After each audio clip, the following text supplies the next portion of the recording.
কমল সিংহ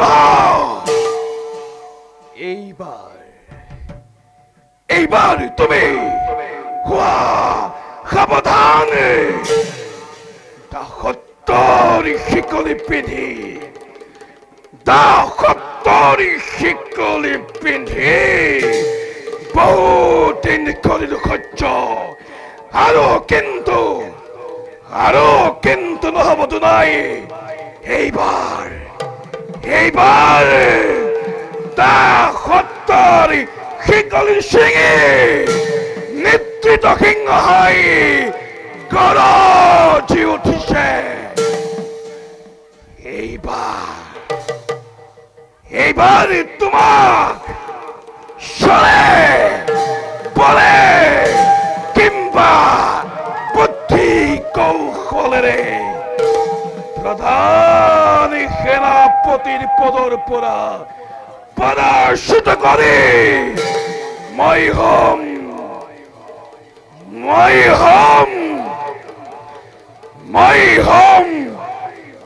উত্তৰ ৰাজ্যৰ প্ৰধান সেনাপতি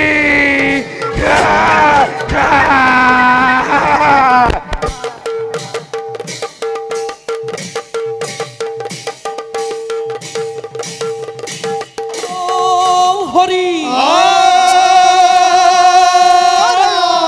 জয় দৈত্যরাজনের জয় জয় দৈত্যরাজনের জয় জয় দৈত্যরাজনের জয় জয় জয় হাতর দিনাকি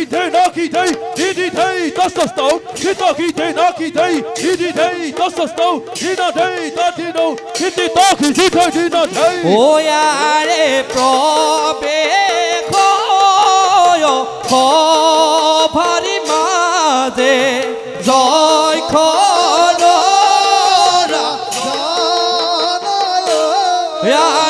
সঙ্গে চলে তার ভাতি দেখিতে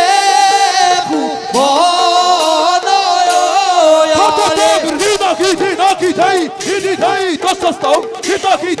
দেই দিদি দেই দস্তস্তও দিনা দেই দাদিনো দিদি তাকি দিদি দিনা দেই ওয়ারে হেন জানি নরলোকে হেরিয়ানো ওয়ারে পাতক লোক ডাকি বলা রাম রাম দিনাকি দেই দস্তস্তও দিনাকি দেই দিদি দেই দস্তস্তও দিনা দেই দাদিনো কিতি তাকি দিদি দিনা দেই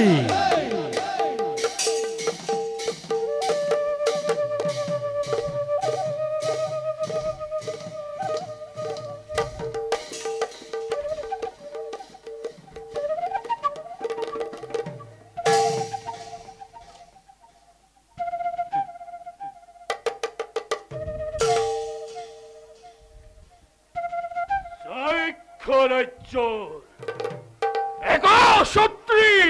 সম্রাট মই শৈক্ষরাস ব্রজ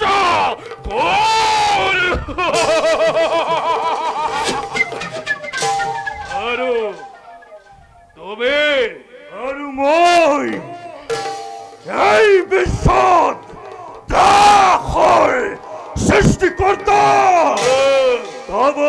ভাতৃ ৰম্ভাসুৰ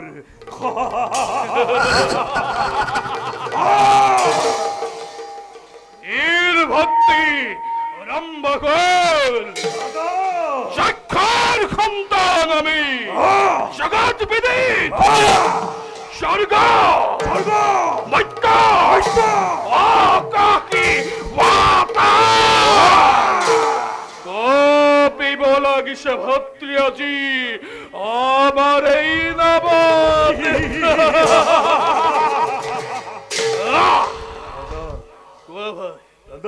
কোৱা ভাই দাদা কোৱা ভাই দাদা দাদা আৰ কাৰণে নকৰিব লোক চিন্তা তব ভাতৃ এই ব্ৰহ্মকুৰ এতিয়াও জীবিত ফলৰ বক্ষ আহে যদি কোনো শত্ৰু আমাৰ ৰাজ্যৰ কৰে যদি কোনোবাই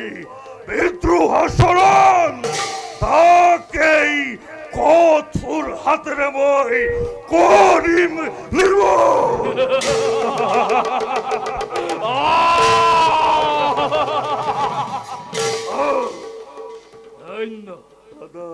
ধন্যবাদ অনেক সন্তোষিত হল তোমার উচ্ছ্বাসিত বাণী কিন্তু ভাই কিন্তু কে ভাই দাদা দেবতা দেবতা সৃষ্টিকর্তার শ্রেষ্ঠ এখন অমরাবতী আর সেই অমরাবতীপুরতে অধিষ্ঠান হল শিক্ষার প্রধান সত্য দেব পুরন্দর দাদা কৰিব লাগিব তাৰ এটি যজ্ঞ প্ৰতিকাৰ তব ভাতৃ এতিয়াও জীবিত কিয় চিন্তা কৰাকে স্বৰ্গৰ বাবে আৰে কৰিব দাদা এই মুহূৰ্ততে আহিলৈ ইন্দ্ৰ তথৈ নৰ্তনাদে নাচিব অমৰাবতী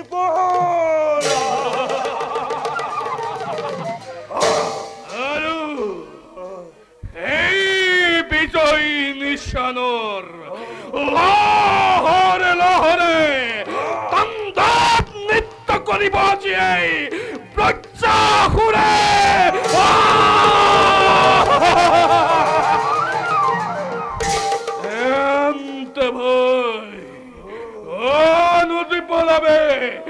আক্রমণ করিবানি অমরাবতীপুর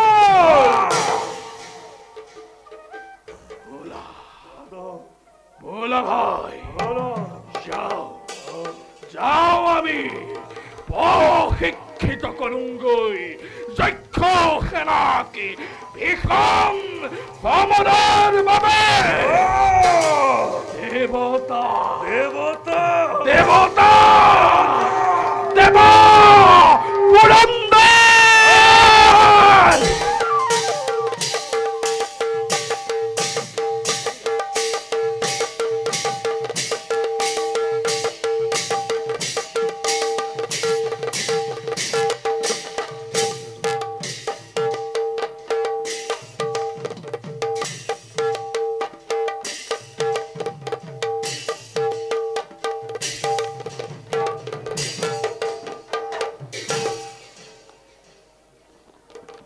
ৰাজ্যৰ প্ৰধান কৰ্মকৰ্তা মন্ত্ৰী ডাঙৰীয়া মহাৰাজ আৰু সেনাপতি কৌমাৰ মহাৰাজ তোমালোকৰ মতামতৰ দ্বাৰাই এই পবিত্ৰ উত্তান ৰাজ্য মই কৰিছো শাসন বাৰু কওকচোন মন্ত্ৰীবৰ মহাৰাজ সকলোবিলাক কাম সুশৃংখলাবদ্ধভাৱে হৈছেনে উত্তমৰ জন্মতিথিৰ উপলক্ষে দুখীয়া দিন দৰিদ্ৰসকলক যথাবিহিত দক্ষিণা দিয়াৰ ব্যৱস্থা কৰা হৈছেনে মন্ত্ৰীবৰ মহাৰাজ আপোনাৰ আশীৰ্বাদত সকলোবোৰ কাৰ্যই সম্পূৰ্ণ হৈ উঠিছে উত্তমৰ জন্মতিথি উপলক্ষে দিন দৰিদ্ৰ লোকসকলক 100 কোটিকৈ স্বৰ্ণ মুদ্ৰা দান কৰা হৈছে আৰু বৰ্তমানো দান কাৰ্য চলি আছে মহাৰাজ শুনিবৰ সুখী হল মন্ত্ৰীবৰ মহাৰাজ সেনাপতি কৌমাৰ মহাৰাজ তোমাৰ সৈন্য পৰিচালনাৰ কাম সুশৃংখলাবদ্ধভাৱে হৈছেনে পুনৰ যক্ষৰাজে আমাৰ ৰাজ্য আক্ৰমণ কৰিবলৈ প্ৰস্তুত হৈছে নেকি হে মহাৰাজ তাৰ বাবে আপুনি নিশ্চিন্ত থাকক পৰাজয়ী যক্ষৰাজে পুনৰবাৰ আক্ৰমণ নকৰে আমাৰ ৰাজ্য বেশ কিন্তু মন্ত্ৰী আৰু সেনাপতি মহাৰাজ দুটাৰ মুখৰ পৰা মই পাৰিছো জানিব সহকাৰী সেনাপতি তপন সিংহই সৈন্য বৰ্গৰ ওপৰতে কঠোৰ শাসন কৰিছে গ্ৰহণ ইয়াৰ বিষয়ে কিবা জানানে তোমালোকে মহাৰাজ তপন সিংহই সৈন্যবৰ্গৰ ওপৰতে কঠোৰ শাসন কৰাটো আমাৰ অবিদিত নহয় তথাপিও মহাৰাজ তপন সিংহ আৰু সৈন্যবৰ্গৰ মনোমালিন্য জাগাবৰ বাবে আমি অশ্ৰেয় চেষ্টা কৰিছো বেশ সুন্দৰ এইদৰে সৰু সৰু বিবাদবিলাক নিজৰ ভিতৰত সমাধা কৰি সৈন্য শিবিৰত সদায় মংগল সাধইবা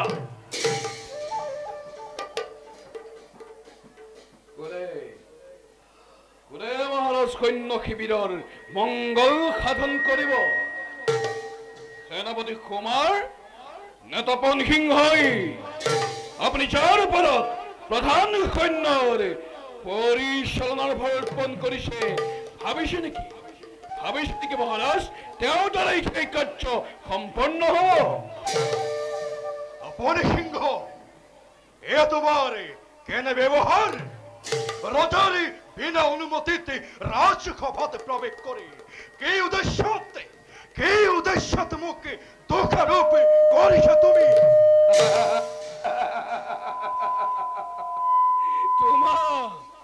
তোমাক দোষাৰোপ কৰাৰ মোৰ কোনো অধিকাৰ নাই মাথো অধিকাৰ আছে সহকাৰী সেনাপতি হিচাপে ভৱিষ্যত উত্তৰ ৰাজ্যৰ বিষয়ে মহাৰাজক অৱগত কৰাৰ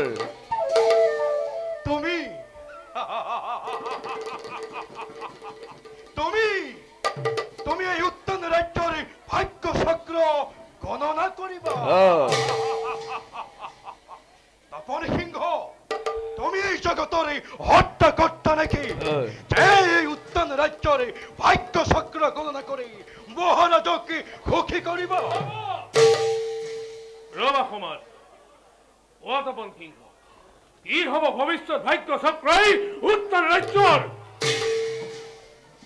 শুনক মহাৰাজ এই সমাৰ সিংহই ৰাজ্যৰ অমংগলৰ কাৰণে যি ষড়যন্ত্ৰ কৰিছে ঘোষণা সেই কথা মই ভালদৰে জানো আপোনাক মহাৰাজ আপোনাক হত্যা কৰে আপোনাৰ ৰাজ সিংহাসন হস্তগত কৰাৰ চেষ্টা কৰিছে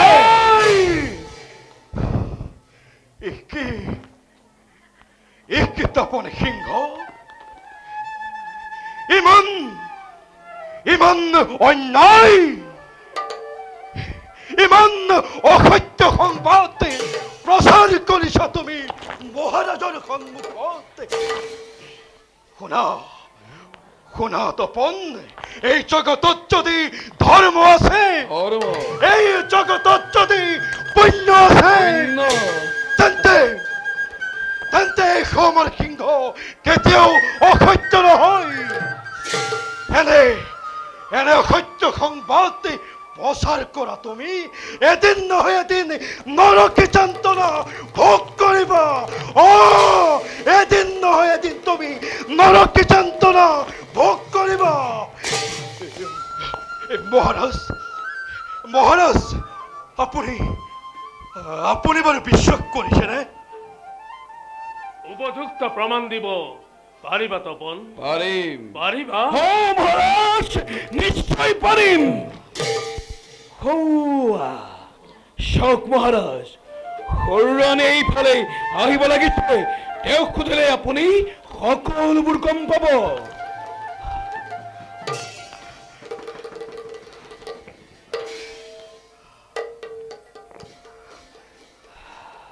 মহাৰাজ সুৰুচিৰ সেৱা গ্ৰহণ কৰক উঠা ৰাণী কোৱাচোন ৰাণী কিবা হয়তো অকস্মাত উপস্থিত হলা ৰাজসভাত আজি মহাৰাজ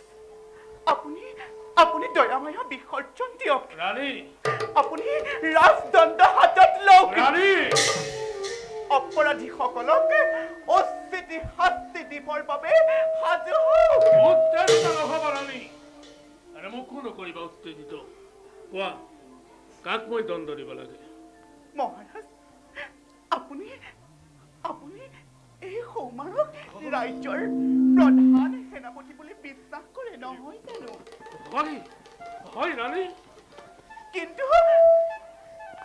মহাৰাজ সেই সৌমাৰে যক্ষৰাজক লগত লৈ আপোনাক হত্যা কৰিবৰ বাবে গোপনে ষড়যন্ত্ৰ কৰিছে।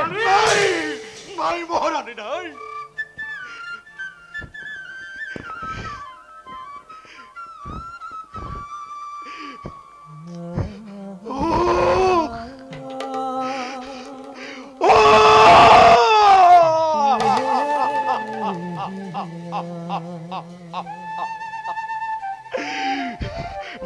মহাৰাজ মই একেবাৰে অস্থিৰ হয়ে পড়েছ।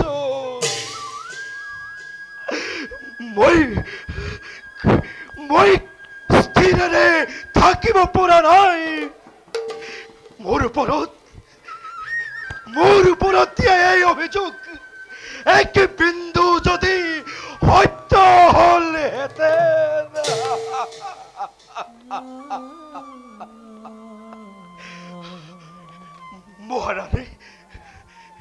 মহাৰাণী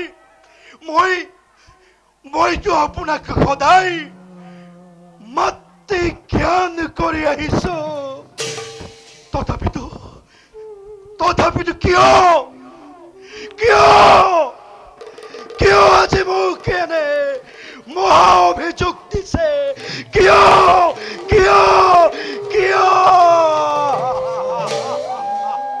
মনে মনে থাক। তোর বক্তব্যের কোনো নাই প্রয়োজন। নাই মহারানী, বিশ্বাসঘাতক সমৰ সিংহ ৰাজসভাৰ মাজত ইয়াৰ উপযুক্ত শাস্তি গ্ৰহণ কৰিবৰ বাবে সাজু সমৰ। মহাৰাজ মোক শাস্তি দিয়াৰ আগত এবাৰ জানি লোক এই সকলেৰ কথা সত্য নে অসত্য। কোনো প্ৰয়োজন নাই সমান। মহাৰাজ মই তোৰ কোনো যুক্তি কোনো উক্তি মই শুনিব নিবিচাৰো। মহাৰাজ ৰাজসভাৰ মাজত নাই। উপযুক্ত শাস্তি গ্ৰহণ কৰিবৰ বাবে সাজু সমৰ। শুন, আজি মই উত্তৰ ৰাজ্যৰ ৰজাই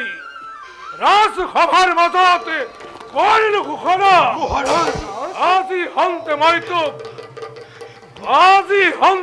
তোক মহাৰাজ প্ৰধান সেনাপতি পদৰ পৰা পদচ্যুত কৰি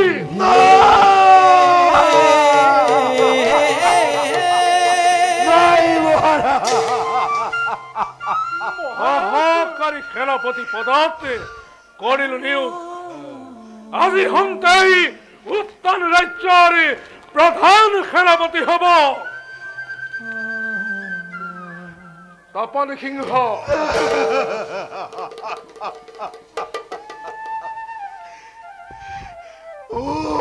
মহারাজ কি করিলে মহারাজ, কি করিলে?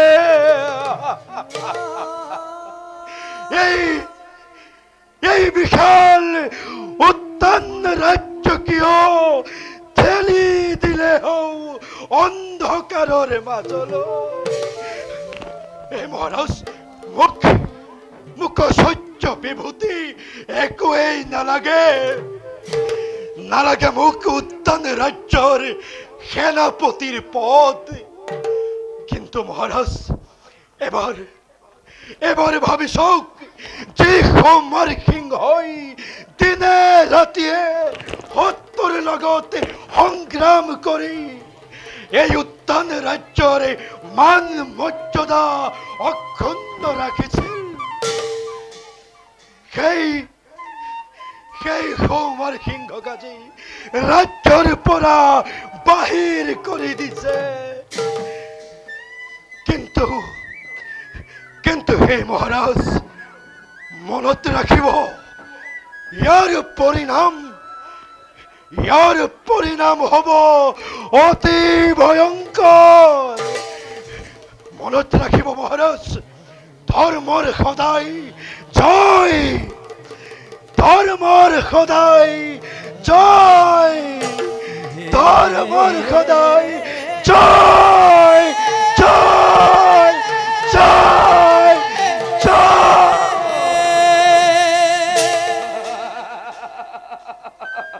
ধৰ্মৰ খোদাই জয়।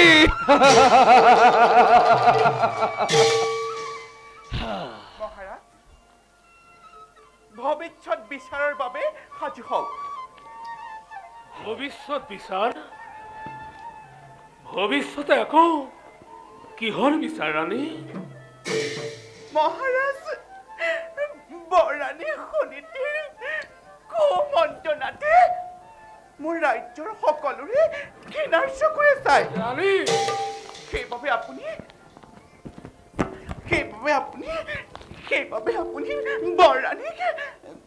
বৰাণীক ৰাজ্যৰ বাহিৰত স্থান দিব লাগে। আজি তোৰ মুখত এনে বাক্য শুনি এই বৃদ্ধৰ দেহ দপদপকৈ জ্বলিব লাগিছে। ইমান সৰলমতি সেই সুনীতি সতী, অথচ তই সেই সুনীতিৰ অমংগল কৰিব খুজিছ। শুন সুৰুচি, তই মোৰ একমাত্ৰ মৰমৰ কন্যা। শুন, তই যদি মোক পিতৃ হিচাপে জ্ঞান কৰ, তেনেহলে শুন, তই তোৰ এই প্ৰস্তাৱ উঠাই ল। সুৰুচি, তই তোৰ এই প্ৰস্তাৱ উঠাই ল, নহলে ইহকাল পৰকাল নৰক যন্ত্ৰণাত ভোগিব লাগিব। বুজিলো, আজি ভালদৰে বুজিলো। ৰাজ্যৰ অন্যবিলাকৰ দৰে মোৰ পিতাও মোৰ বিৰোধী। নালাগে, নালাগে, নালাগে, নালাগে স্বামী, আপুনি বৰদানীৰ সৈতে ৰাজ্যত থাকক। মই আজি ৰাজ্যৰ পৰা বাহিৰ হৈ যাওঁগৈ।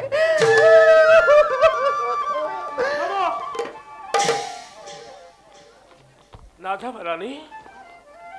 তোমাৰ ইচ্ছাকেই মই পূৰ্ণ কৰিম। বৰাণীক ৰাজ অন্তঃপুৰৰ বাহিৰত স্থান দিম। মহাৰাজ, আপোনাক যুক্তি দিবলৈ আৰু মোৰ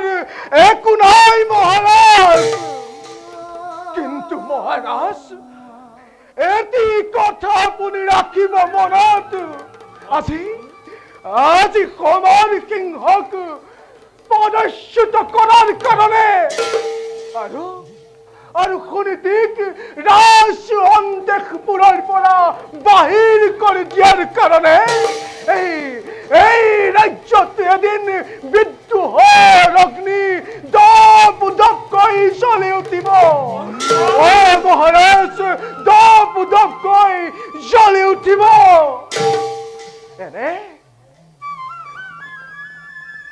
এনে অন্যায় বিচাৰত আৰু মই খন্তেকো থাকিব নোৱাৰো মহাৰাজ।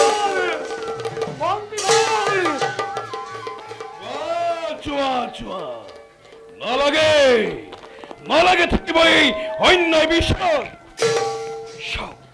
শাহুৰ ৰাণী, বিত্ত মন্ত্ৰীও আজি আপোনাৰ বিৰুদ্ধে। মোৰেই বিৰোধী, তথাপিতো মই আজি কালৈকো ভয় নকৰো। কওক মহাৰাজ, মোৰ আদেশ পালন কৰিবনে নকৰে? কওক মহাৰাজ, মোৰ আদেশ পালন কৰিবনে নকৰে? নিশ্চয় বাহিৰ কৰি দিম ৰাণী। যোৱা এতিয়া, আৰু ময়ো যাওঁ তাৰ এটা ব্যৱস্থা কৰোঁগৈ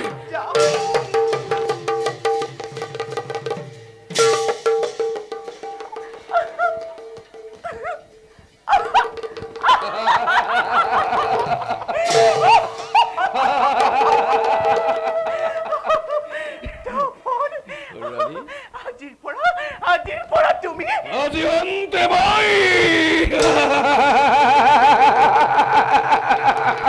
আজি অন্তে মই বিশাল উত্তান ৰাজ্যৰ প্ৰধান সেনাপতি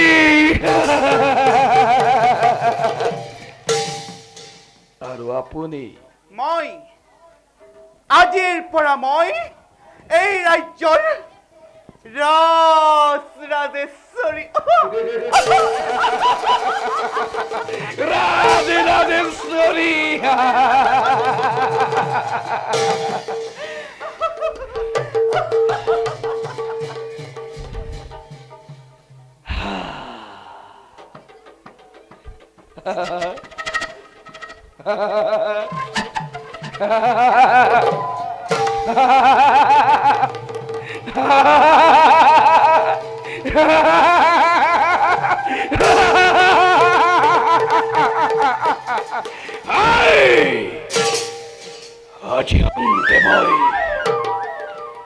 আজি হন্তে মই এই বিশাল উত্তানী ৰাজ্যৰ প্ৰধান সেনাপতি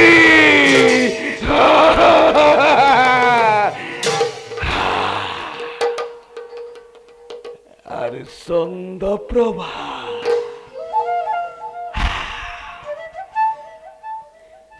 আর চন্দ্রপ্রভা হব মোর জীবনের অর্ধাঙ্গিনী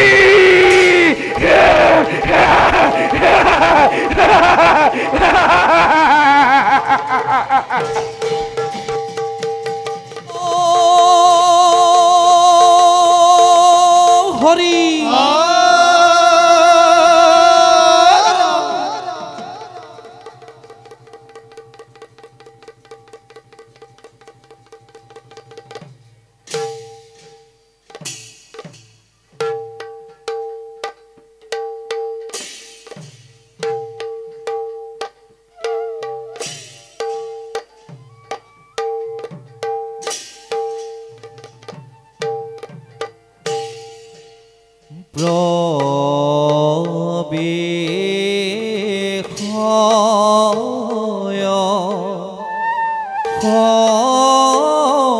সভার মাঝে শুনি তিরানি ওয়ারে সঙ্গে চলে চন্দ্র প্রভা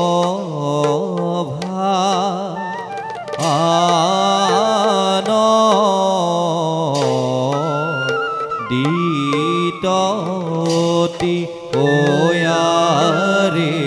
সঙ্গে চলে চন্দ্র প্রভা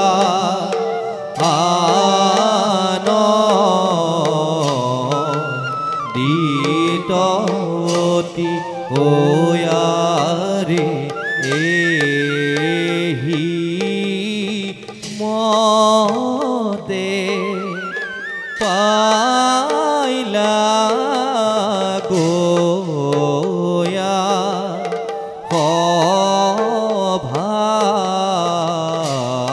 সভার ভিতরে ওয়ারে রাম হরি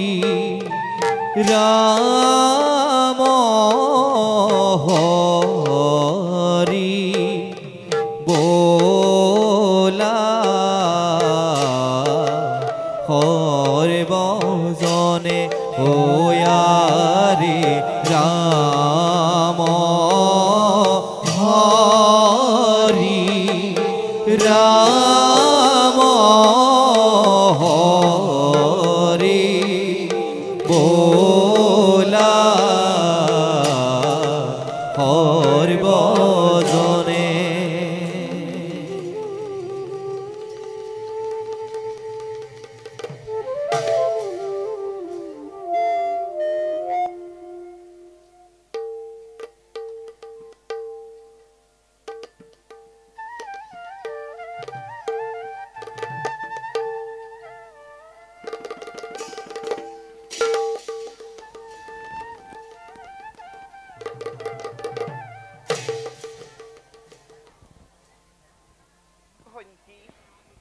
বাইদেউ ভনীতি বাইদেউ ভনীতি মোৰ বাবে এই ৰাজ্যখন বৰ জটিল হৈ পৰিছে ভনীতি বাইদেউ শুনিবলৈ পাইছো কালি হেনো ৰাজসভাত আমাৰ যে প্ৰধান সেনাপতি সমাৰক হেনো সেনাপতি পদৰ পৰা পদচ্যুত কৰিলে কি বাইদেউ সেনাপতিক মহাৰাজে প্ৰধান সেনাপতি পদৰ পৰা অব্যাহতি দিলে কিন্তু কি দুখ কৰিলে সমাৰ সিংহই ভনীতি বাইদেউ সেনাপতি হেনো যক্ষৰাজৰ লগত সহযোগ হৈ আমাৰ এই ৰাজ্য আক্ৰমণ কৰিব খুজিছিল ভনীতি সেই বুলি সৰু ৰাণী আৰু তপন সিংহই এই কথা মহাৰাজৰ আগত ব্যক্ত কৰি এনে কাম কৰিলে ভনীতি আজি মহাৰাজে অন্যায় অবিচাৰক সত্য বুলি ভাবি সেনাপতি পদৰ পৰা অব্যাহতি দিলে হে প্ৰভু দয়াময় তুমি এই পবিত্ৰ উত্তৰ ৰাজ্যত অধৰ্ম কিয় স্থান দিছা কিয় প্ৰভু ভনীতি দুখ নকৰিবা ভনীতি উঠা ভনীতি শুনা দৈৱৰ লিখনি কেতিয়াও নহয় খণ্ডন মোৰ বিশ্বাস ভনীতি মোৰ বিশ্বাস শ্ৰী হৰি এদিন ইয়াৰ উচিত বিচাৰ কৰিব বলা ভনীতি আমাৰ সকলো দুখৰ বোজা সেই শ্ৰী হৰিৰ কাষত নিবেদন কৰি আমি এতিয়া হৰি পূজা কৰোঁগৈ বলক বাইদেউ বলক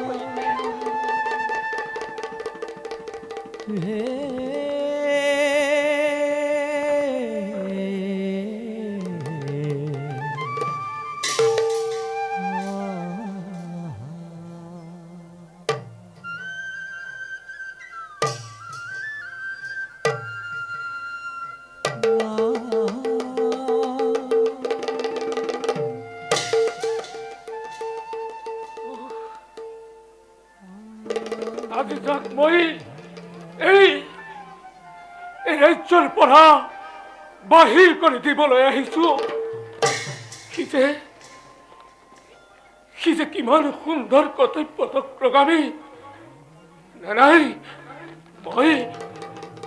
মই বৰাণীক ৰাজ্যৰ পৰা বাহিৰ কৰি দিব নোৱাৰো নাই মই বৰাণীক ৰাজ্যৰ পৰা বাহিৰ কৰি দিব নোৱাৰো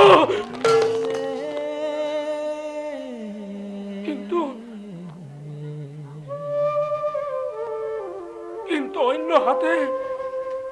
মই সৰু ৰাণীক দিয়া প্ৰতিশ্ৰুতি ৰক্ষা কৰিবই লাগিব সৰু ৰাণীক দিয়া প্ৰতিশ্ৰুতি মোৰ ৰক্ষা কৰিবই লাগিব অন্তৰ মোৰ কঠিন হৃদয় মোৰ প্ৰসাদ অন্তৰৰ পৰা সকলো দয়া মমতা মোৰ আঁতৰ হৈ যা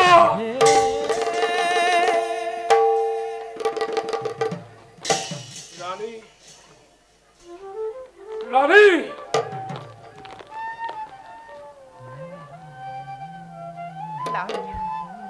নাথ অভাগীৰ সেৱা কৰোগ্ৰহ নাথ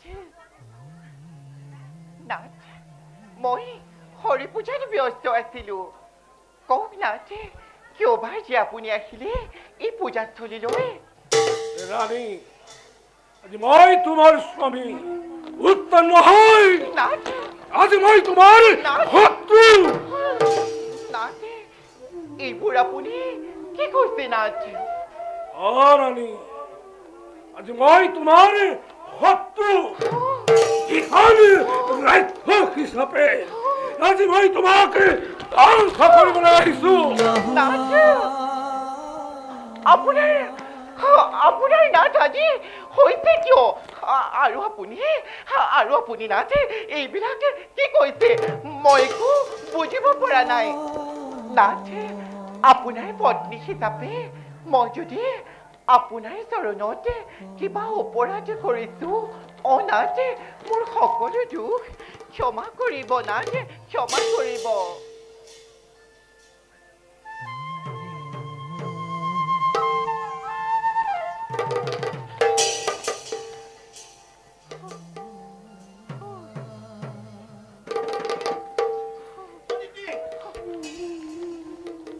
সাধাৰণ নাৰী হৈ তই মহাৰাজৰ চৰণ স্পৰ্শ কৰিছ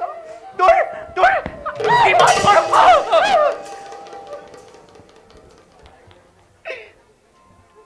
ভনীতি আজি মোক তুমি যিমানে পাৰা সিমানে পদাঘাত কৰা মোৰ নিচিনা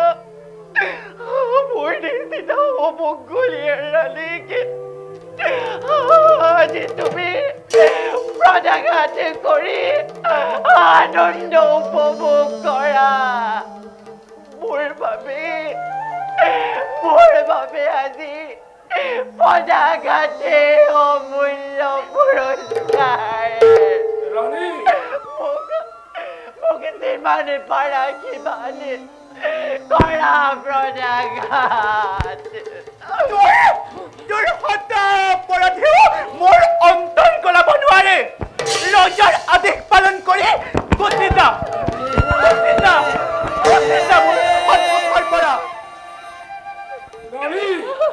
বাক্য লাভৰ কোনো প্ৰয়োজন নাই আজিৰ ভিতৰত এই ৰাজ কাৰেং ত্যাগ কৰি তুমি বাহিৰ হৈ যোৱা ৰাজ অন্তেকপুৰত আৰু তোমাৰ স্থান নাই ৰাণী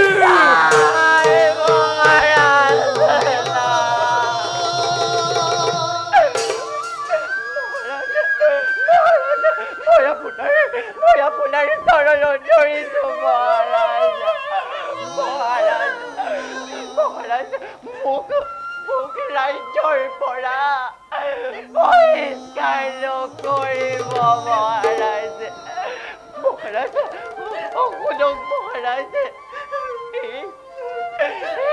ৰাজপুৰতে মোক স্থান নিদিলো ৰাজ্যৰ ভিতৰতে কোনোবা এটা জোকৰ জুপুৰিত মোক অকণমান ঠাই দিয়ক মহাৰাজ তাতে মই ৰবি মেঘাল তলাম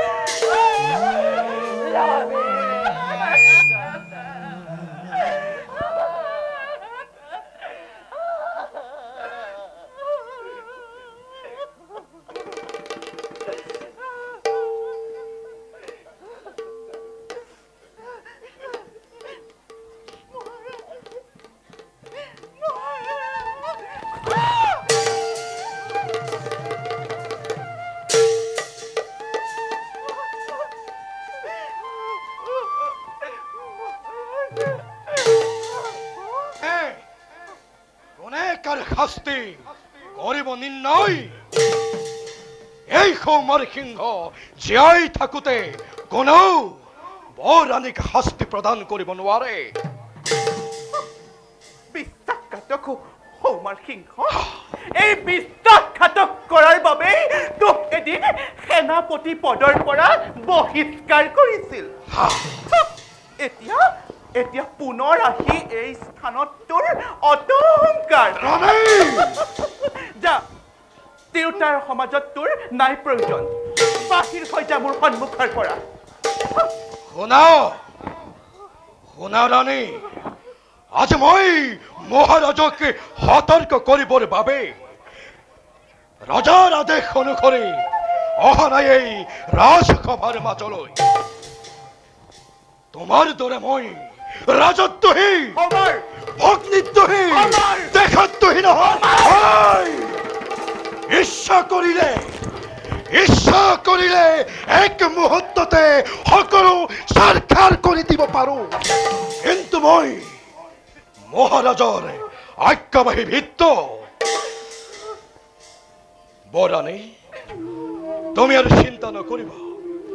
এই অবিশ্বাস ৰাজ্যত তোমাৰ আৰু মোৰ নাই প্ৰয়োজন বলা বলে ৰাণী এই ৰাজ্যৰ পৰা আমি গুচি যাওঁ আহা আহা ৰাণী আহা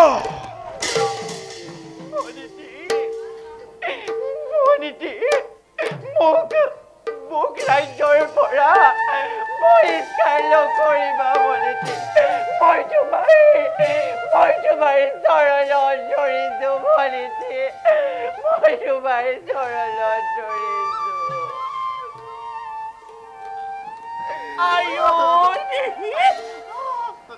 কূটনীতিজ্ঞ তই মোৰ সোণৰ সংসাৰত ব্যাঘাত জন্মাবলৈ আহিছ মোৰ স্বামীক তোৰ ফলীয়া কৰি লৈ মোক কুটিলতাৰ মাজত নিক্ষেপ কৰিছ ইয়াৰ বিচাৰ অতি শীঘ্ৰেই পাবি বিদুষিনী বিদুষিনী বিদুষিনী বিদুষিনী বিদুষিনী তুমি কোৱা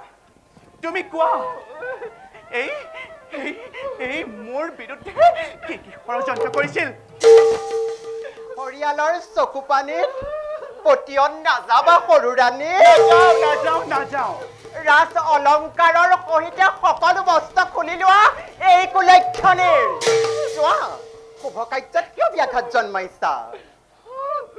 দাসী আজিৰ পৰা তই এই ৰাজ্য এৰি থৈ সৌবনৰ মাজলৈ প্ৰস্থান কৰ খোল অলংকাৰ খোল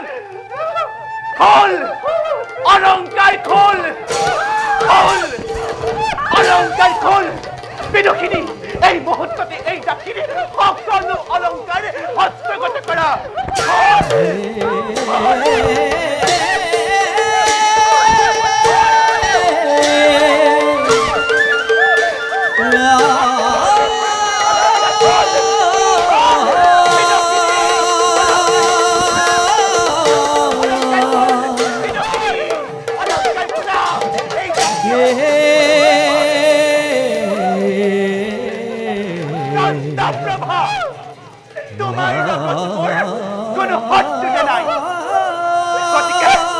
গতিকে তুমি কোৱা তুমি কাৰ পক্ষ বৰ ৰাণী নে মোৰ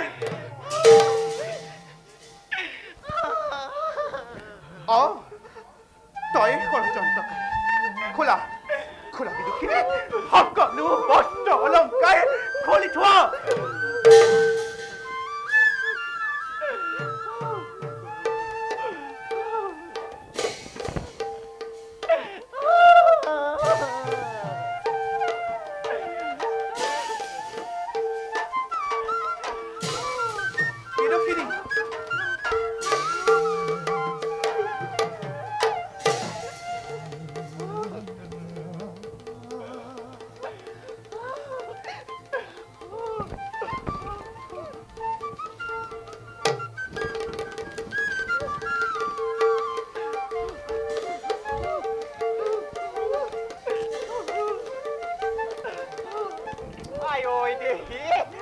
বিদুষিনী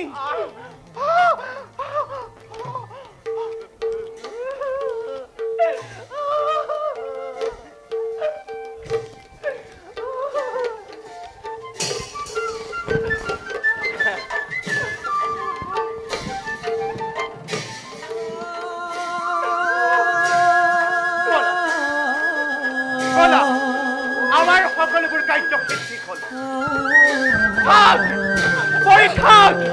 পৰীক্ষা দুৰ্জনী পৰীক্ষা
দুখে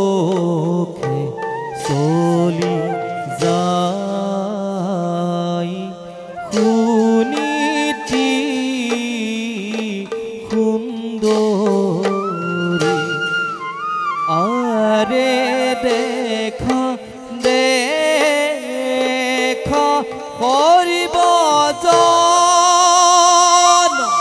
ঈশ্বৰৰ লীলা দেখা দেখা কৰিব জন ঈশ্বৰৰ লীলা আৰে হেন জানি নৰ লোকে হেৰিয়ান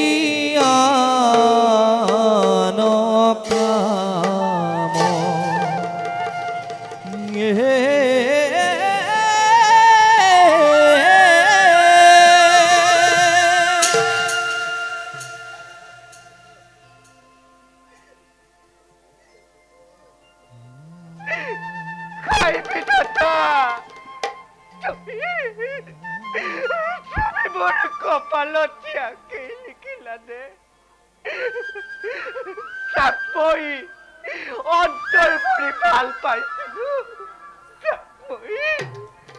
মোৰ জীৱনৰ সম্পূৰ্ণ দায়িত্ব অৰ্পণ কৰিছিলো তেওঁক বাৰু কিয় এক সাধাৰণ কথাৰ বাবে সেনাপতি পদৰ পৰা বঞ্চিত কৰিলা কিয় প্ৰভু কিয়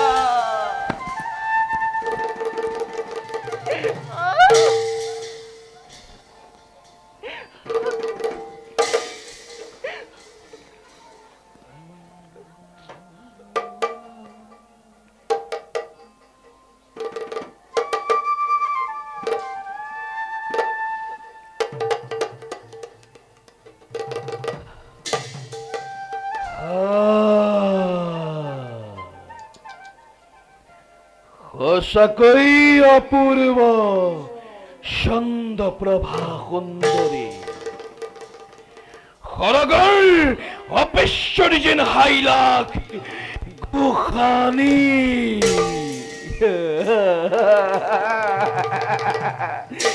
পৃথিৱীৰ সকলো সৌন্দৰ্যই যেন এওঁতে লোপ পাব ধৰিছে নাৰাই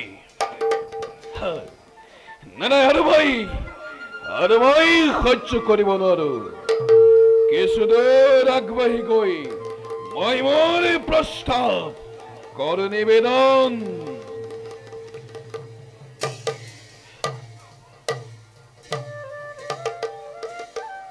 চন্দ্ৰপ্ৰভা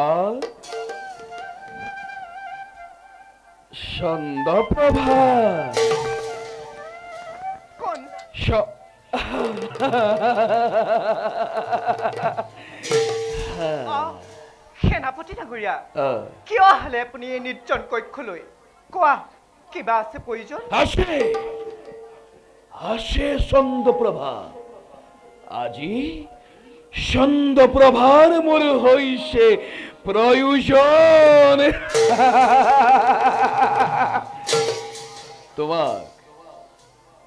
তোমাক এই তপন সিংহৰ জীৱনৰ অৰ্ধাংগিনী পাতিবৰ হেতু তপন সিংহ আজি নিজেই উপস্থিত কোৱা চন্দ্ৰপ্ৰভা মোক স্বামীৰ প্ৰেৰণ কৰিবা বেনকৰা সেনাপতি ডাঙৰীয়া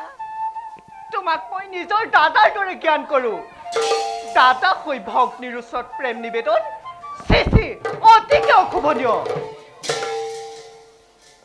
দাদা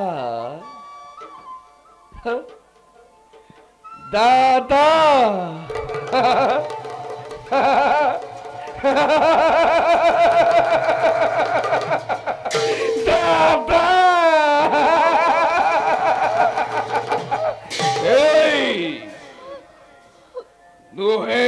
দাদাময়ী, নুহে ভক্তি তুমি, স্বামীময়ী, সন্দর্ভ ভার, মুখ স্বামী রূপে বরণ করিবা নকৰা? সাৱধান সেনাপতি, আৰু তই এখোজোৱাক নেবাহিবি। তোৰ সেই পাপ হাতেৰে মোক নকৰিবি স্পৰ্শ। আৰু শুন মূৰ্খ, তোৰ সেই পাপ মুখত মই শতবাৰ কৰোঁ প্ৰণাঘাত।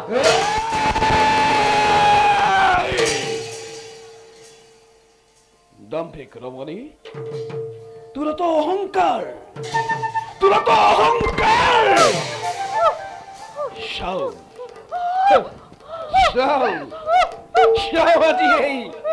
আজি এই তপঙ্গী সিংহৰে হাতৰ পৰা তোক কোনে ৰক্ষা কৰে?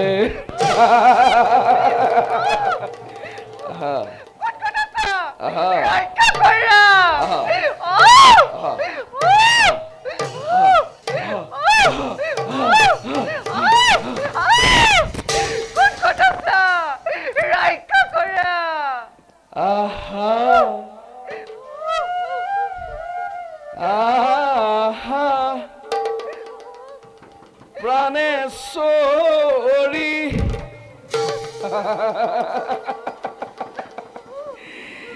দিয়া লিঙ্গন ও তোমার বন দেখি নরহে জীবন। আরে আহা প্রাণেশ্বরী দিয়ালি গণ, আরে তোমার বনে কি নরহে জীবন।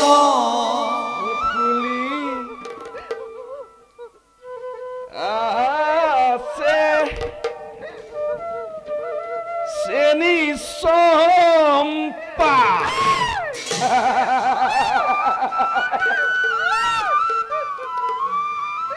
ও সিঙিবরে মন যায়।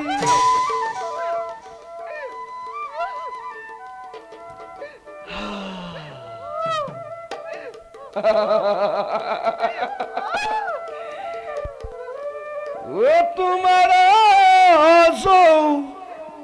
বন দেখি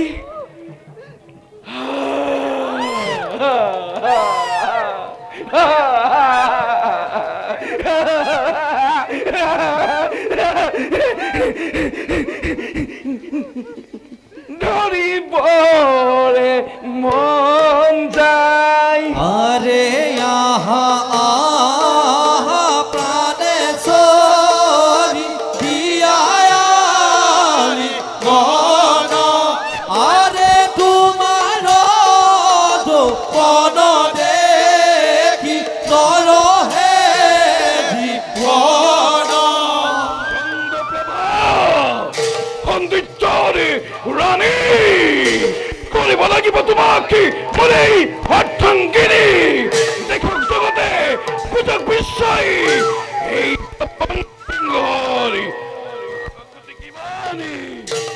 তপন সিংহৰে কত পৰাক্ৰম। চন্দ্ৰপ্ৰভা চন্দ্ৰপ্ৰভা চন্দ্ৰপ্ৰভা।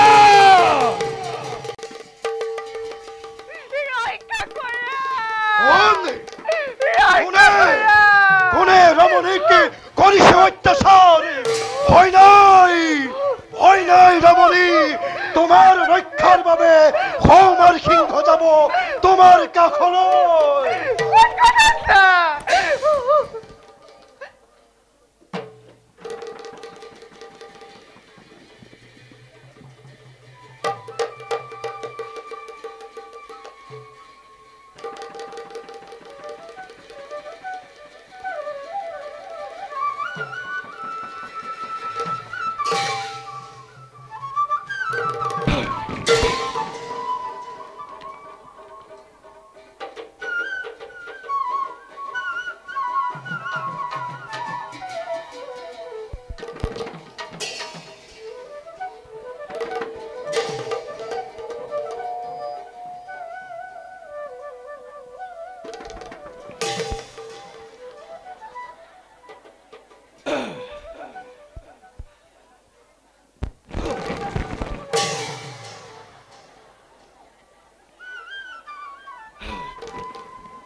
চন্দ্ৰপ্ৰভা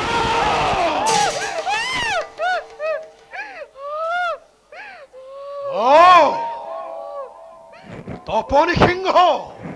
দেশদ্ৰোহী জাতিদ্ৰোহী তপন সিংহ এইবাৰ তই হবি সাৱধান দে যুদ্ধ দে দেখুৱা তোৰ বাহুৰ বিক্ৰম তপন সিংহ মোৰ শুভ কাৰ্যত কৰ্তব্য বিঘিনি নাজানা নেকি এই তপন সিংহ আজি জমাৰ শত্ৰী পুনৰবাৰ দিওঁ তোক মই হিত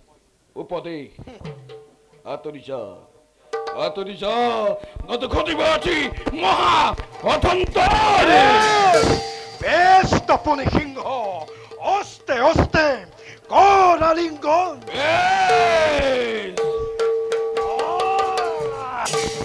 লাগিলে ক ঘূৰৰ অতি ভয়ংকৰ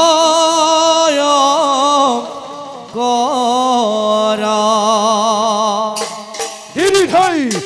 দিদি ধাই দিদি ধাই দিদি ধাই দিদি দিদি ধাই দিদি দাও দিদি দাও দিদি দাও দিদি দাও দিদি দিদি দাও hey di ta khini ta hey di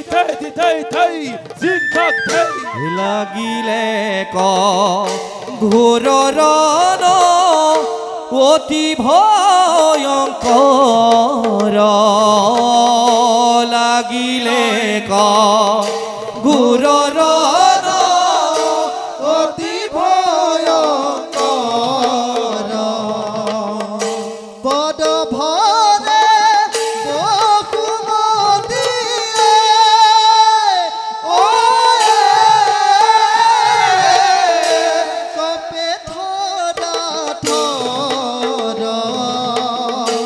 পদ ভৰে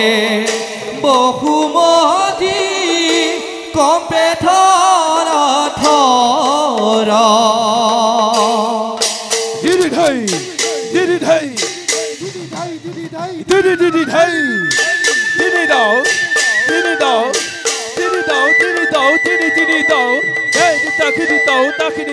ta hey di thai zin thak thai হেনো জানি নৰলোকে এৰিয়া নকাম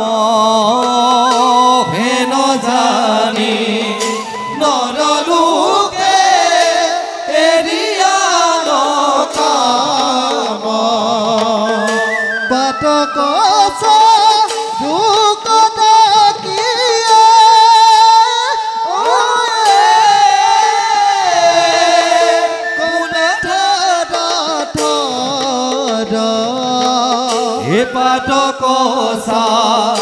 রুক ডাকি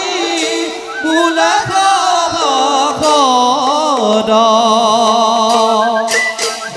তাক তাক দিদি ধাই তাক তাক দিদি ধাই দিদি ধাই দিদি দিদি ধাই তাক তাক দিদি দাও তাক তাক দিদি দাও তাক তাক দিদি দাও দিদি দাও দিদি দিদি দাও হে তাক দিদি দাও তাক দিদি দাও হে দিদি ধাই দিদি ধাই রি তাক ধাই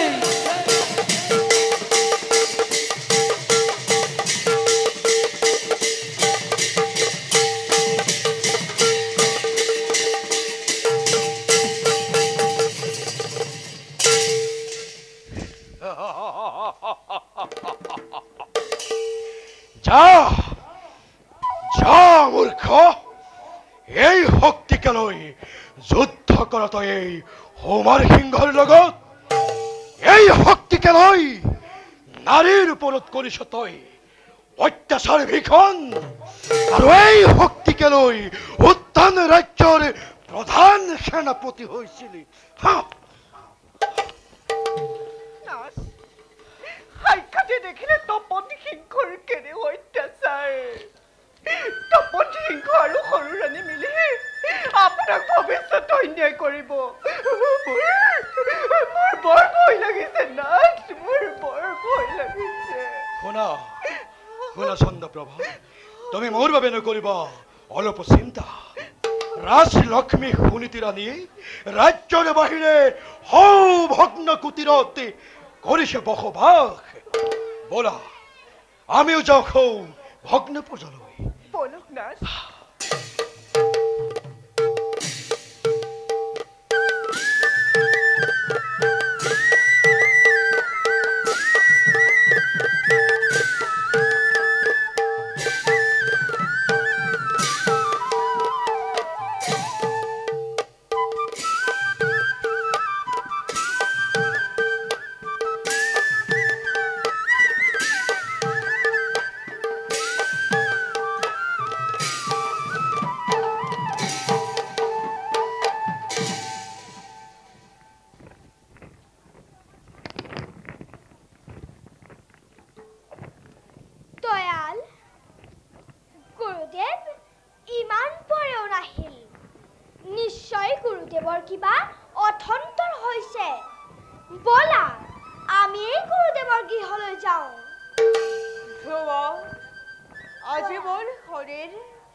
গতিকে বল ধ্ৰুৱ,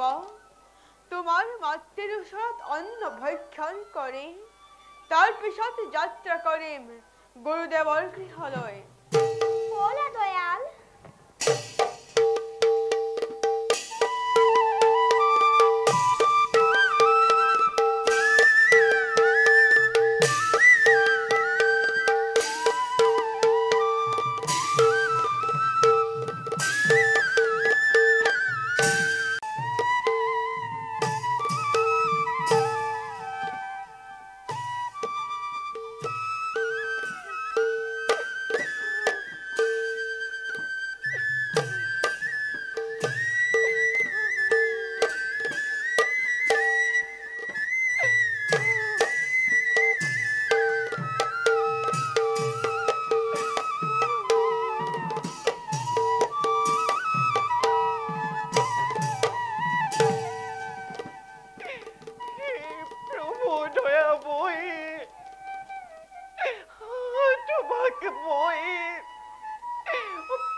আশা ধ্ৰুৱ দয়াল মই আৰু তোমাৰ লগত নাথাকো মোক বিদায় দিয়া মাতৃ আপুনি আজি কিয় ইমান নিদাৰুণ অন্নৰ অভাৱত বন্ধু দয়াল গুচি যাব খুজিছে দয়ালৰ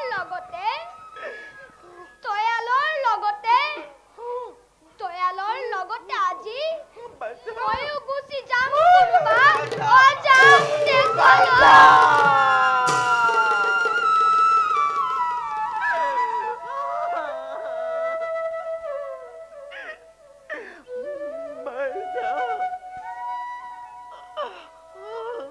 দেশলৈ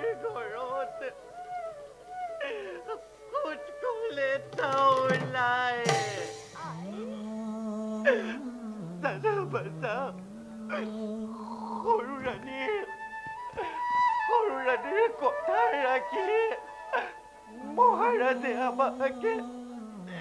এই ভগ্ন ঝুপড়িতে অসন্মান ঠাই দিছে হে প্রভু দয়াময়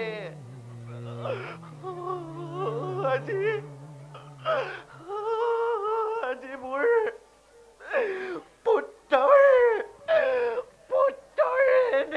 অবস্থা দেখি মরে বিধি লিখে বিধাতা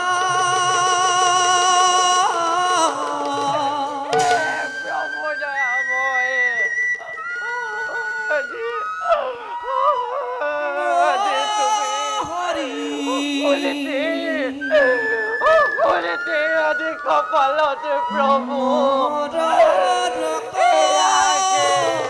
পাইলে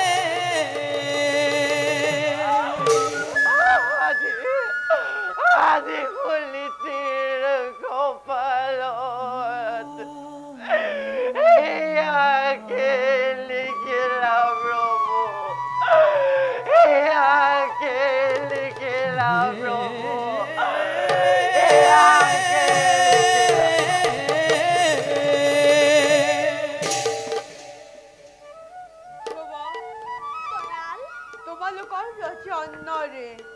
ইমানেই অভাৱ তেন্তে মই তোমালোকৰ জগতে নাথাকো দয়াল মোক আনন্দ মনেৰে বিদায় দিয়া ধ্ৰুৱ দয়াল মই যে তোমাক বিদায় দিব নোৱাৰো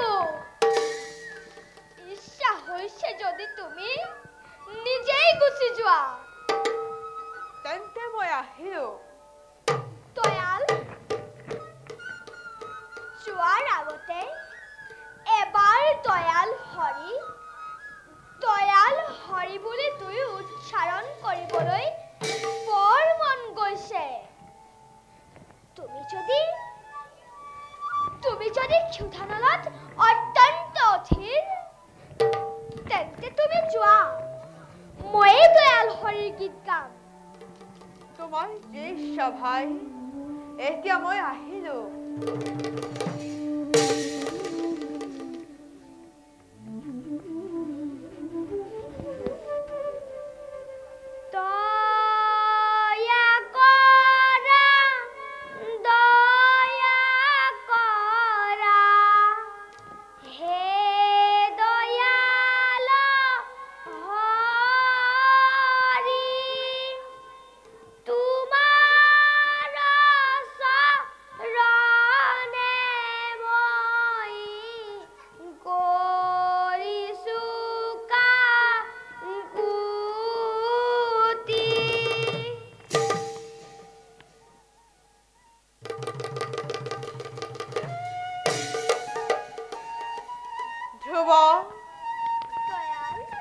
তুমি মোক কিয় মাতিছিলা তুমি মোক এনেদৰে মাতি থাকিলে মই কেনেদৰে আঁতৰি যাম তুমি মোক কিয় আমনি কৰি আছা ধ্ৰুৱ দয়াল মইতো তোমাক আমনি কৰা নাই তেন্তে তুমিয়েই নেকি দুখীয়াৰ দীনবন্ধু হৰি হৰিৰ লগত তুলনা নকৰিবা মই হৰি হোৱা হলে তোমালোকৰ ইমান অভাৱ নহলহেঁতেন বাৰু ধ্ৰুৱ দয়াল এতিয়া তুমি মোক অন্ন ব্যঞ্জনতকৈ বেছিহে তৃপ্তি দিলা এতিয়া ব'লা আমি মাতৃৰ কাষলৈ যাওঁ ব'লা দয়াল